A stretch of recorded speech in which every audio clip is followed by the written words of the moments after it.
쇼트 영상에 이제 범고래가 사람을 찾아와서 사람이 타고 있는 배를 툭툭툭 치면서 도망가질 않아요. 그래서 그 배 위에 있는 사람들이 범고래에게 뭔 일이 생겼구나. 그래서 동물 구조사에게 연락을 합니다. 그래서 동물 구조사가 와서 그 배 가까이 가니까 그 범고래가 그렇게 막 좋아라 해요.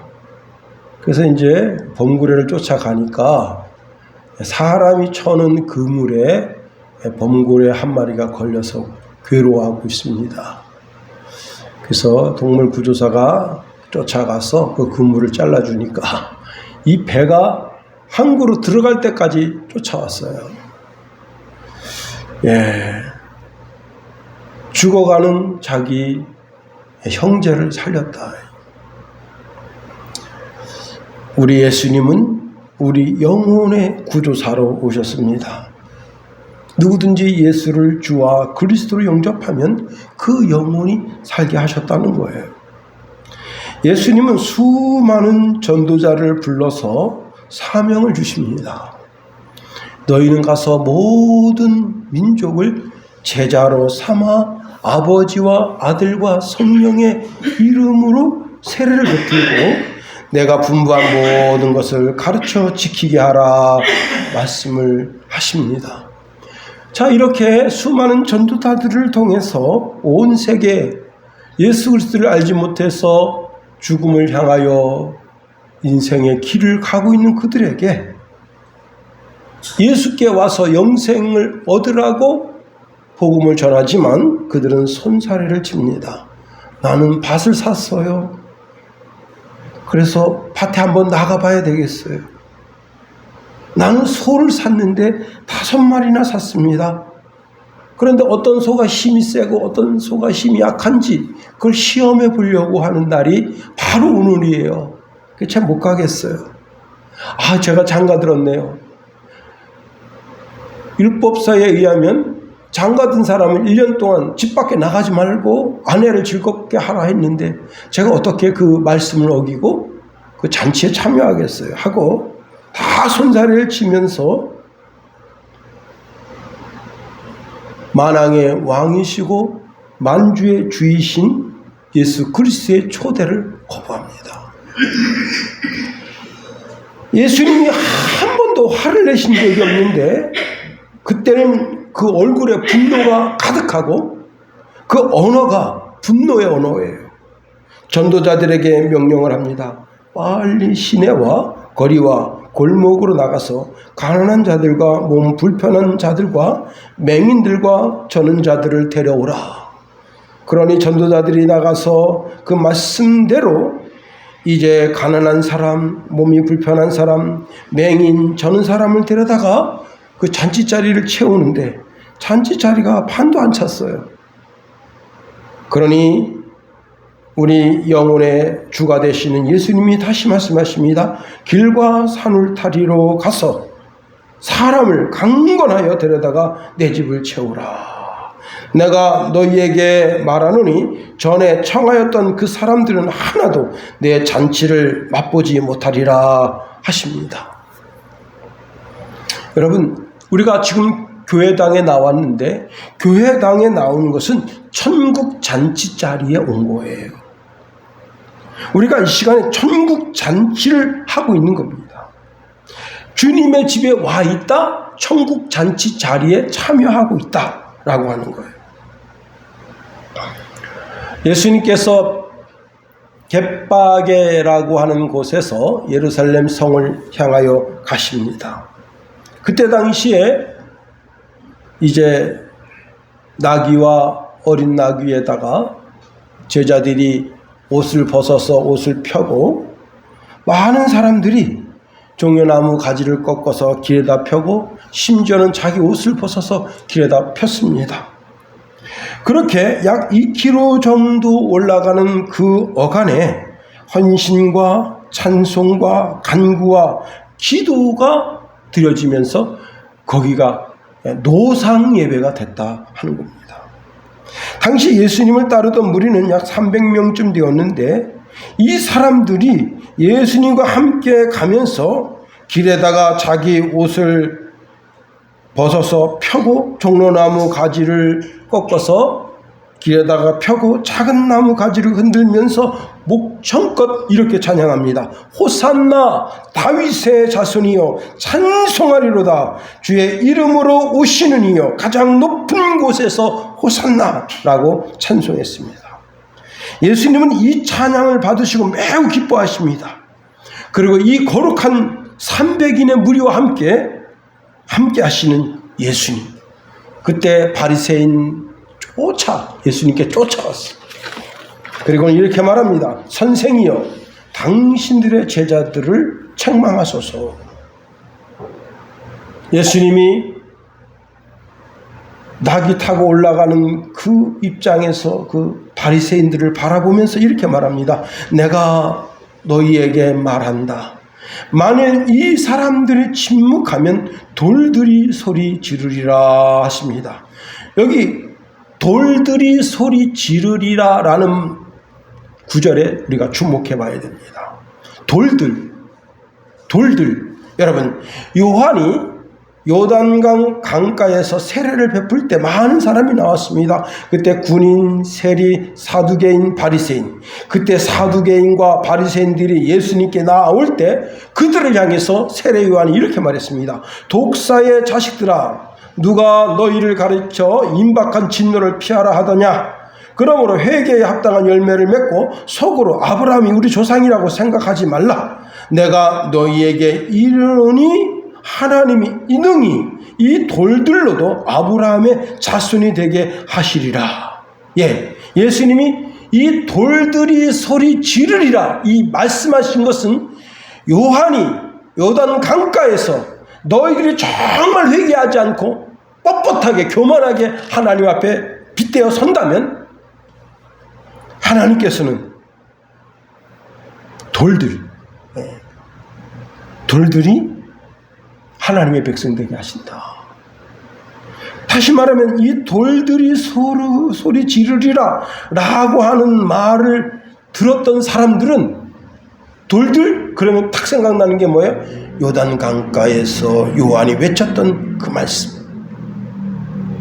그러나 아직도 회개하지 않고 있었다 하는 겁니다. 이들은 이미 그 나무가 거룩한 감람나무이고 하나님이 찍어 버리시려고 도끼를 준비한 상태와 같아. 사단의 열매를 맺는 나무는 찍힙니다. 그리고 최종적으로 불에 던져집니다. 우리 주님은 심판자로 오시는 거예요. 알곡은 모아서 곳간에 들이고 쭉정이는 다 모아서 불에 태우십니다. 영영한 심판에 들어가게 한다는 거예요. 여러분, 가끔 대추나무가 미쳐요. 바이러스균이 들어와서 대추나무가 미쳐버립니다. 잎이 쬐깐하게 되고 오그라들게 되고, 그러면 어떻게 하느냐? 그 300m 안에 있는 모든 대추나무는 다 잘라서 죽여야 돼요.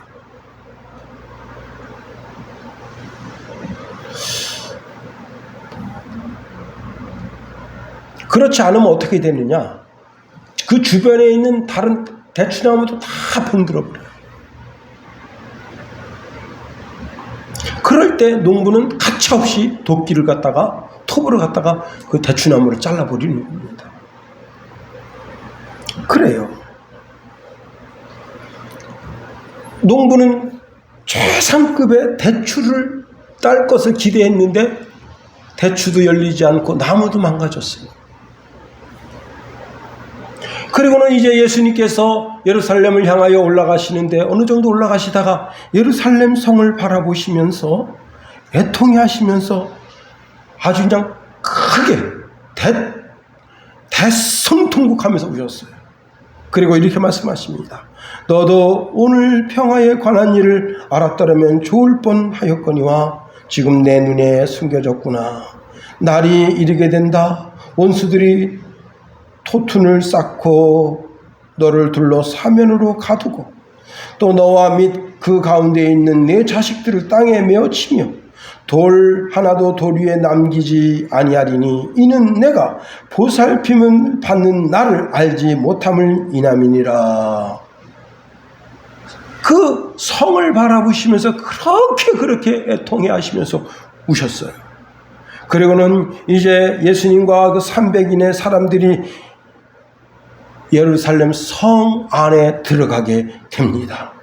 그 성 안에 들어온 그 300인의 사람들은 여전히 그 입술로 찬송을 합니다. 찬송하리로다 주의 이름으로 오시는 이여, 찬송하리로다 주의 이름으로 오시는 왕이여, 하늘에는 평화, 가장 높은 곳에는 영광입니다. 호산나 다윗의 자손이여, 찬송하리로다 주의 이름으로 오시는 이여, 가장 높은 곳에서 호산나 하면서 찬송하니까 그 성 안에는 당시에 얼마 정도의 사람이 와 있었냐면 270만 명이 왔다 합니다. 270만 명이 6월절 지키려고 300명이 한 목소리로 호산나 호산나 호산나 찬송하니까 성안 사람들이 다 주목해서 보게 된 거예요. 거기에 어떤 모습이 있습니까? 300명 그 사람들이 전부 손에 꽃과 그리고 나뭇가지를 들고 막 예수님을 찬양하고 호산나 호산나 하는데 그 무리가 그 얼굴에 기쁨과 환희가 가득 차 있어요. 그리고 그 앞에 어린 나귀를 타신 예수님이 종종종 오고 있어요.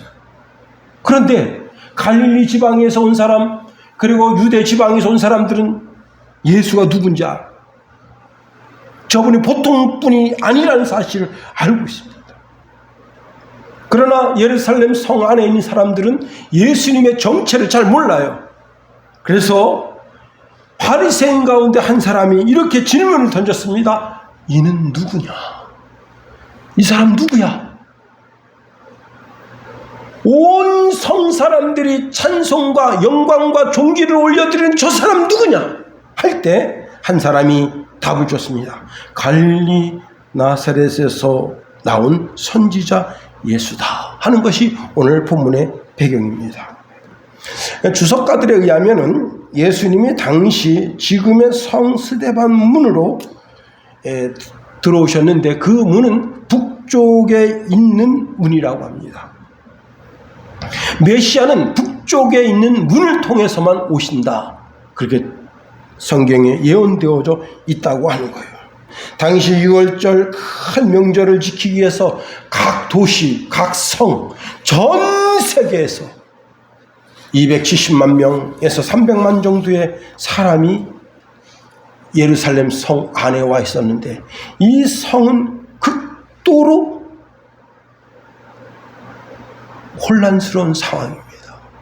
그런데 예수님이 나타나는 것을 통해서 온 성이 소동했다 했습니다. 온 성이 소동했다. 이 소동하다라고 하는 말은 바람에 흔들리다, 지진으로 흔들리다 그런 뜻도 가지고 있지만 감정이 뒤집히게 되다라는 뜻입니다. 감정이. 자, 요 바리새인 사두개인들은 예수님 바라보면서 어떤 마음이 들까요? 야, 이제 내 직업이 떨어졌네. 응? 저 예수 때문에 나는 이제 손가락 빨게 생겼네. 왜? 특히 종교 지도자들, 응? 예수님이 만왕의 왕이고 만주의 주로 오시는 구약의 그 메시아, 그 그리스도라면, 야, 우리 이제 성전에서 소 잡고 양 잡고 이거 못 하잖아. 아니지, 우리 이제 직업이 떨어졌구나.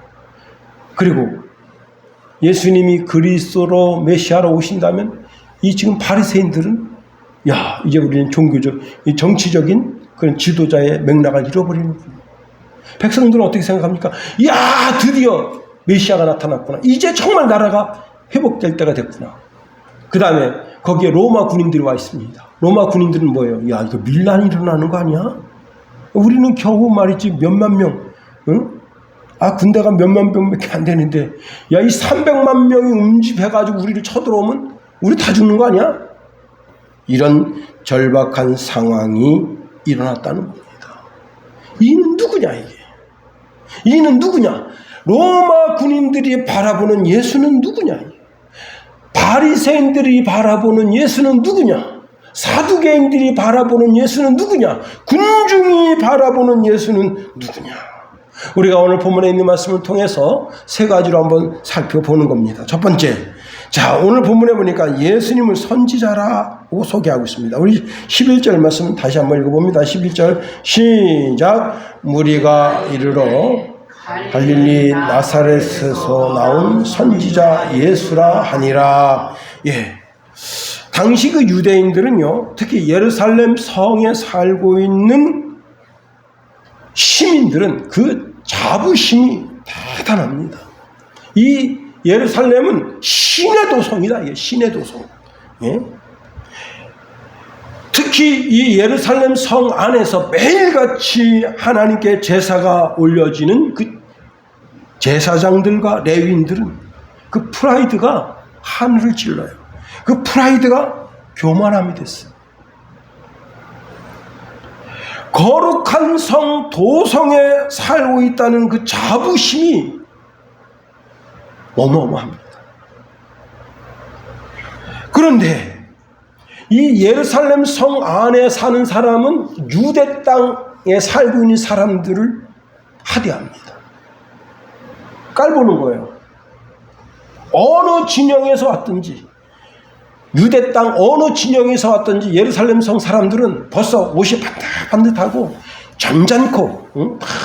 머리 스타일도 뭐 그냥 또 옷 입은 거, 신발 입은 거 이런 게 다 때깔이 틀려요. 근데 시골 사람들은 벌써 아휴 우중충한 거, 얼굴이 막 그냥 태양에 그냥 그을려가지고 시커멓고 그냥 김이 막 죽은 게.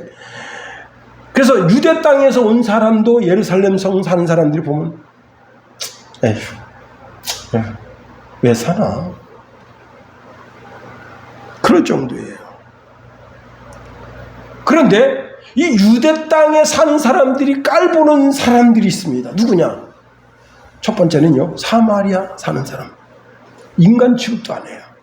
그리고 갈릴리에서 온 사람도 이렇게 봅니다. 그런데 그 갈릴리 사람들도 이렇게 아래로 보는 데가 있어요. 거기가 어디냐? 나사렛입니다. 나사렛. 그런데 오늘 본문에 뭐라고 답을 주고 있습니까? 갈릴리 나사렛에서 나온 선지자 예수라 했어요. 다시 말하면 이건 예루살렘 성 도성에 살고 있는 사람들이 이렇게 볼 때는 발에 때같이도 여기지 않는 사람이에요. 자, 사도행전 마태복음 16장에 보면 예수님이 제자들에게 이런 질문을 던졌어요. 사람들이 인자를 누구라 하느냐? 답이 나왔습니다. 더러는 세례 요한, 더러는 엘리야, 어떤 이는 예레미야나 선지자 중 하나라 하더이다. 예, 예수님을 그때 당시 갈릴리 사람들은 어떻게 봤느냐? 평범한 선지자로 본 거예요. 제가 이제 주석책을 여러 권을 보는데 거기 보니까 어떤 분이 이런 주석을 하고 있습니다. 여기 선지자라고 하는 단어를 모세가 소개한 선지자로 보려고 하는 시각으로 그 주석책을 썼어요. 잘못 쓴 겁니다. 오독한 거예요. 모세가 이스라엘 백성들에게 율법을 가르치면서 자신과 같이 하나님과 방불한 선지자를 내시겠다고 했어요. 신명기 18장 15절에 보니까 내 하나님 여호와께서 너희 가운데에 내 형제 중에서 너를 위하여 나와 같은 선지자 하나를 일으키시리니 너희는 그의 말을 들을지어다. 모세와 같은 선지자가 어디 있습니까? 모세는 하나님과 방불한 거예요. 지팡이를 던지면 뱀이 됩니다. 지팡이를 하수를 딱 건드리면 하수가 피로 변합니다. 지팡이로 이런 건물을 들치면 그게 이가 됩니다. 나일강 하수에서 개구리가 올라옵니다. 그 지팡이로 반석치 물 나옵니다. 거의 신과 방불한 거예요, 모세는. 그런 선지자와 나사렛 예수라고 하는 것은 하늘과 땅 차이예요. 그런데 우리 예수님은 모세가 소개한 바로 그 선지자라는 걸 알아야 됩니다. 베드로가 이 말을 받아서 설교 중에 사도행전 3장 22절에 보니까 모세가 말하되 주 하나님이 너희를 위하여 너희 형제 중 가운데서 나 같은 선지자 하나를 세울 것이니 너희가 무엇이든지 그의 모든 말을 들을 것이라. 스데반 집사가 죽어가면서 이 말씀을 받아서 사도행전 7장 37절에 이스라엘 자손에 대하여 하나님이 너희 형제 가운데서 나와 같은 선지자를 세우리라 하던 자가 곧 이 모세라. 나와 같은 선지자, 그리스도를 지칭하는 거예요. 그리스도는 삼직이 있는데 그 삼직 중에 하나가 선지자직. 다시 말하면 여기 나사렛 예수라고 하는 것은 저 변두리 촌구석 선지자 중에 하나라. 그러나 여기 지금 로마 군인들이 바라보는 예수, 바리새인들이 바라보는 예수, 그리고 사두개인들이 바라보는 예수, 그 군중이 바라보는 예수가 틀려요. 군중은 예수님을 뭐로 바라보고 있느냐? 모세가 말한 바로 그 선지자라고 바라보고 있는 거예요. 왜 그런가 하면 나인성 과부가 그 아들이 죽었어요. 유대인들은 죽으면 그 즉시 갖다 파장합니다. 이게 파묻어요. 그때 예수님께서 그 성에 들어가시면서 그 관에 손을 대시고 그 부자청 나인성 과부 아들을 살려주십니다. 그때 그 사람들이 깜짝 놀랐어요.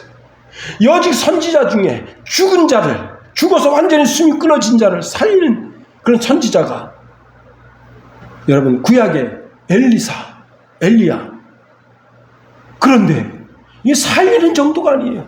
얼마 전에 죽은 나사로, 이미 죽어서 나흘이나서 썩은 시체가 나는데 시체 냄새가 나는 그 나사로를 살렸어요. 또 문둥병을 낫게 했어요.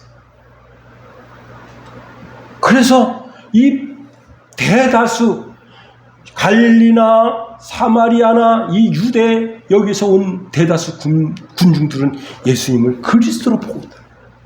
그래서 이렇게 말씀하고 있습니다.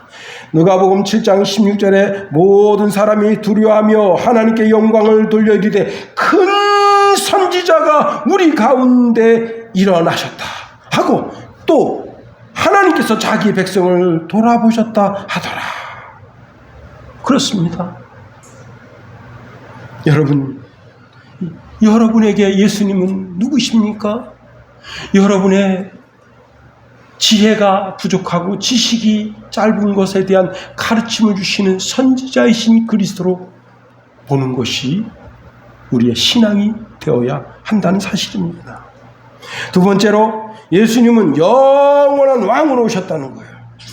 예수님께서 벳세다 들녘에서 오병이어의 기적을 베푸셨습니다.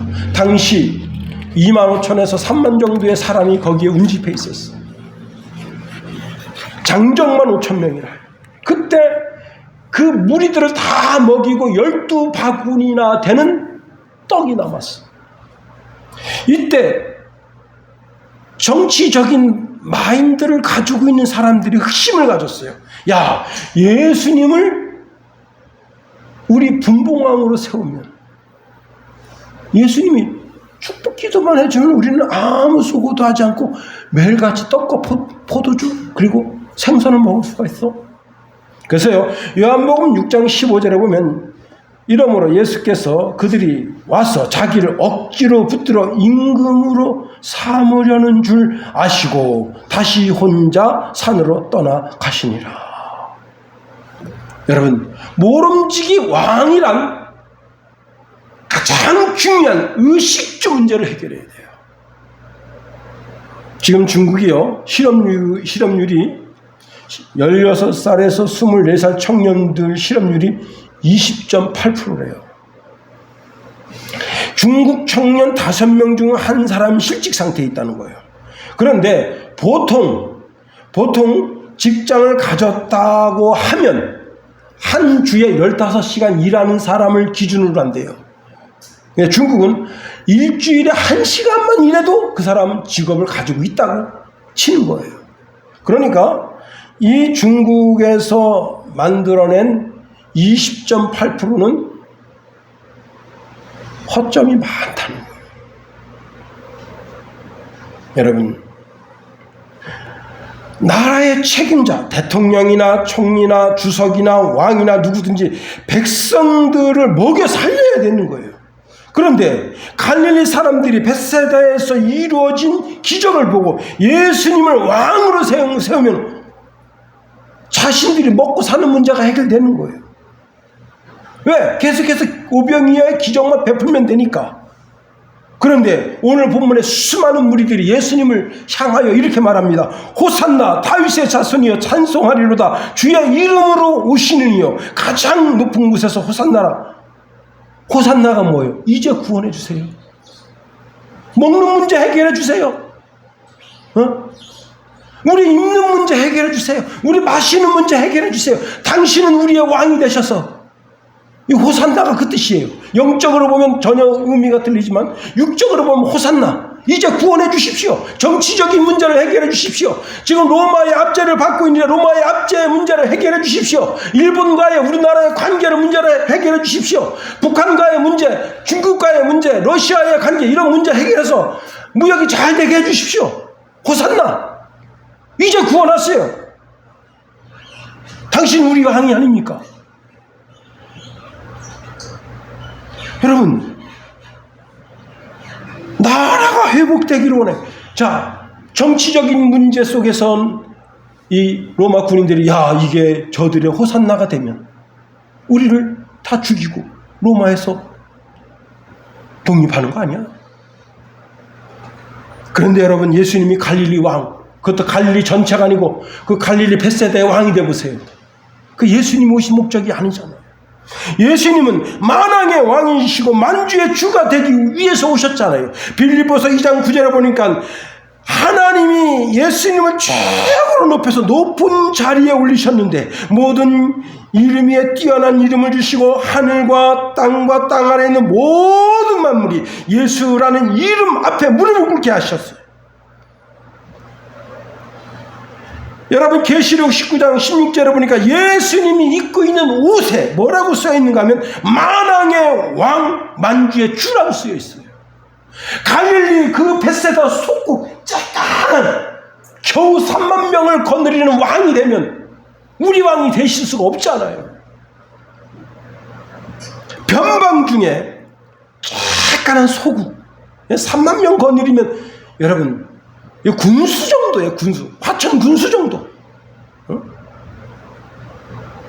그런데 다윗이 예수님을 가리켜서 만왕의 왕이라고 만주의 주라고 고백한 분이 우리 예수님입니다. 우리 주님은 만왕의 왕, 만주의 주로 오신 분이시다. 세 번째로 예수님이 누구신가? 예수님은 영원한 대제사장으로 오셨다 하는 거예요. 인류가 타락한 후에 하나님께서는 우리에게 여인의 후손을 통해서 메시아가 올 것을 말씀하십니다. 이 여인의 후손을 통해서 오는 후손, 여인의 후손, 첫 번째 후손, 그게 바로 예수입니다. 창세기 3장 15절에 보니까 내가 너로 여자와 원수가 되게 하고 내 후손도 여자의 후손과 원수가 되게 하리니 여자의 후손은 내 머리를 상하게 할 것이요 너는 그의 팔꿈치를 상하게 할 것이라 하시고, 여기 여자의 후손이라고 하는 단어를 이사야 선지자가 다시 성령의 감동으로 그 말씀을 받아서 이사야서 7장 14절에 이렇게 말씀하고 있습니다. 주께서 친히 징조를 너희에게 주실 것이라. 보라, 처녀가 잉태하여 아들을 낳을 것이요. 처녀가 아들 낳아. 남편이 문제가 있어서 시험관 아기로 애를 낳는 게 아니에요. 남편과는 상관없이 처녀 그 몸에 성령의 인재를 통해서 예수 그리스도가 잉태되는 거예요. 당시 마리아가 배가 불러오니까 그 소문이 났어. 그런데 원래 이제 요셉은 정혼한 상태였었는데 마리아가 배가 불러오니까 가만히 그 관계를 끊으려고 했어요. 그런데 여러분, 가브리엘 천사가 요셉을 만납니다. 그리고 이런 말씀을 주십니다. 보라, 처녀가 잉태하여 두려워 말씀이 이 말씀이 아니네. 네. 보라, 처녀가 잉태하여 아들을 낳을 것이요 그 이름을 임마누엘이라 하리라 하셨음즉 이를 번역한즉 하나님이 우리와 함께 계시다 함이라. 이 말씀을 요셉에게 줘요. 그래서 요셉이 자기 아내 마리아를 데려옵니다. 그래서 창세기 3장 15절 이 예언의 말씀을 완성한 겁니다. 자, 예수님은 이미 메시아로서 사단과 싸워서 이길 가장 유일하신 분이시다. 즉 사단의 모든 영광을 꺾으실 수 있는 분이 바로 예수다. 여기 여자의 후손은 내 머리를 상하게 한다. 이 상하게 한다라고 하는 말이 무슨 뜻인가 하면요, 분쇄하다 그런 뜻이에요. 여러분 집에 믹서기가 있잖아요. 믹서기. 믹서기에다 감자를 딱 갈아놓고 윙 돌리면 어떻게 되죠? 아주 곱게 되잖아요. 그걸 갖다 어떻게 합니까? 프라이팬에다 기름 좀 두르고 딱 해서 감자전 만들잖아요. 마귀를 완전히 분쇄시킬 수 있는 지존자는 예수뿐이다. 그렇습니다. 자, 그런데 사단은 예수님의 발꿈치를 상하게 할 수 있어요. 그런데 발꿈치가 상한 것은 곧 다시 회복된다. 예수님은 곧 회복되셔서 무덤에서 부활하셨습니다. 사단은 십자가의 형벌을 통하여 그리스도의 몸을 죽일 수는 있었지만 그 영혼을 죽일 수가 없었어요. 그래서 예수님이 우리에게 당부하시는 거예요. 뭐라고 당부하시느냐? 사단을 두려워하지 말아라. 우리가 두려워해야 될 존재는 오직 하나님뿐이다. 몸은 죽여도 영혼을 능히 죽이지 못하는 자들을 두려워하지 말고 오직 몸과 영혼을 능히 지옥에 멸하실 수 있는 이를 두려워하라. 그리고는 예루살렘에 죽으러 가시는 거예요. 사단은 예수를 죽이면 모든 일이 끝날 것이라고 생각하고 예수를 죽입니다. 가야바의 법정에 섰습니다. 거기서는 인간으로서는 도저히 상상할 수 없는 참담한 욕,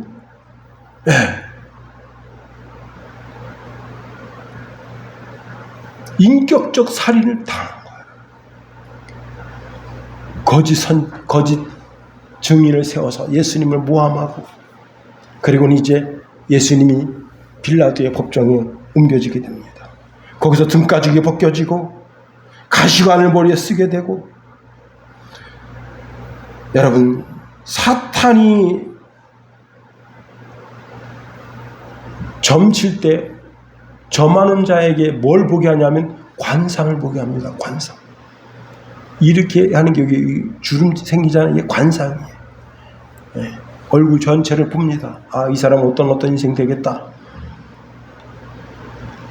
이렇게 얼굴을 보고 관상을 봐요. 주님이 여러분 이 뒤에 위에 주름, 요 눈가에 주름, 요 콧등 주름, 이런 주름, 가시관을 쓰시면서 이런 주름을 다 찢어버리셨어요. 로마 군인이 그 무지막지한 주먹으로 얼굴을 칩니다. 툭툭툭 붉어지면서 모든 주름을 다 없애버리셨어요. 인생의 근심과 걱정과 염려가 얼굴에 나타나는데 그런 주름으로 인생 사는 게 아니라,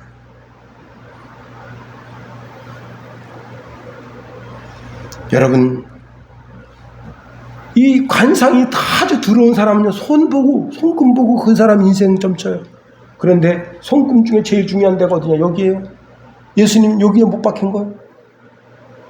그래서 손금, 다시 말하면 이 손금이 그인 사람의 인생 주관하지 못하도록. 손금도 너무 들어와. 그럼 뭘 보느냐? 발을 봐요. 발, 족상. 근데 예수님 이제 발을 못 보여드리겠네? 거기다 못을 박음으로 인해서 더 이상 족상을 못 보게 하시고, 사단이 가지고 놀 수 있는 사주팔자, 그것 가지고 인생 되지 못하도록, 오직 하나님의 말씀대로 되도록. 이 참 놀라운 복음입니다. 십자가가 정말 놀라운 복음이에요. 여러분, 자, 그리고는 십자가에 달리셔서 모든 물과 피를 쏟아 창세기 3장 15절에 기록된 어린 양의 의무를 다 하셨어요. 모든 물과 피를 쏟아서, 모든 물과 피를 쏟아서, 그 모든 물과 피를 쏟아 그것을, 그 물과 피를 가지고 하늘 지성소에 있는 성전에 가셔서 거기에 모든 물과 피를 쏟으신 거예요. 자기 자신이 대제사장이 되셨어요.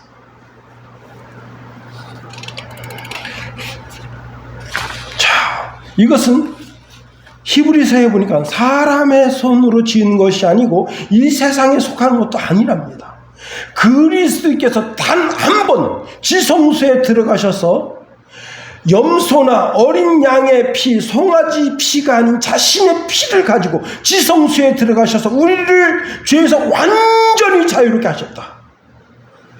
여러분, 염소 피를 뿌려도, 황소 피를 뿌려도, 양의 피를 뿌려도 사람의 죄가 용서 안 받는데 하물며 자기 자신의 피이겠는가 하는 겁니다. 그래서 누구든지 예수 그리스도를 나의 메시아라고, 나의 선지자이시고 나의 제사장이시고 나의 왕이심을 믿는 누구든지 그 영원한 속죄가 이루어지게 하신 겁니다. 사람들이 묻습니다. 예수가 누굽니까? 그분은 나의 그리스도이십니다 라고 답이 나와야 되는 거예요. 그분은 내게 말씀을 깨우쳐 주시는 선생님이신 선지자이십니다. 그분은 내 죄를 위해서 하늘 지성소에 자기 자신의 피를 가지고 와서 피를 뿌린 나의 영원한 대제사장이십니다. 그리고 지금은 하나님 보좌 우편에 앉아 계신 영원한 나의 왕이시오 나의 주가 되시는 분이십니다. 베드로가 고백합니다. 주는 그리스도여 살아계신 하나님의 아들이십니다. 여러분, 마태복음을 저술한 마태는 마태복음 1장 1절에 예수가 그리스도라고 고백하고 있어요.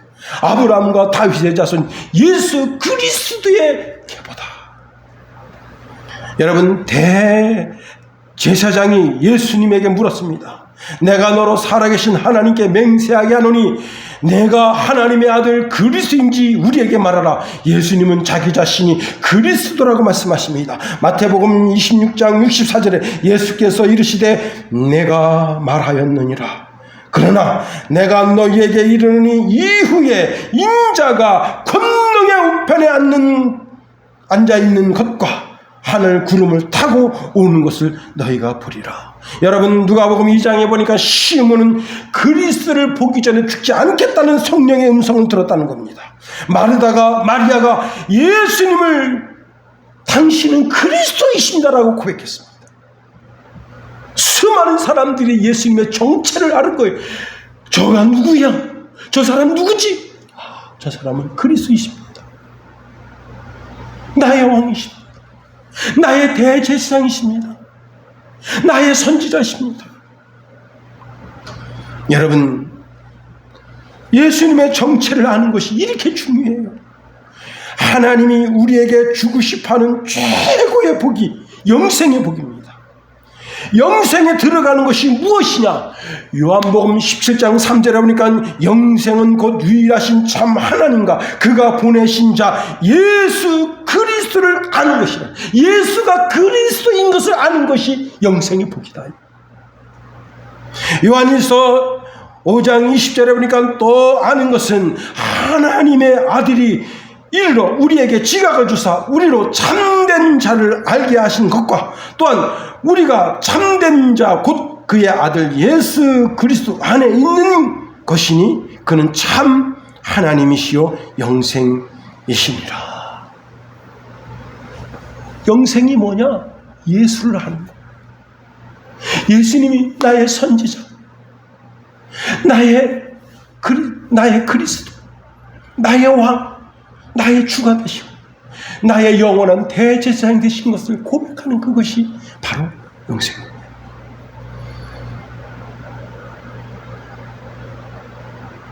누군가 내게 묻습니다.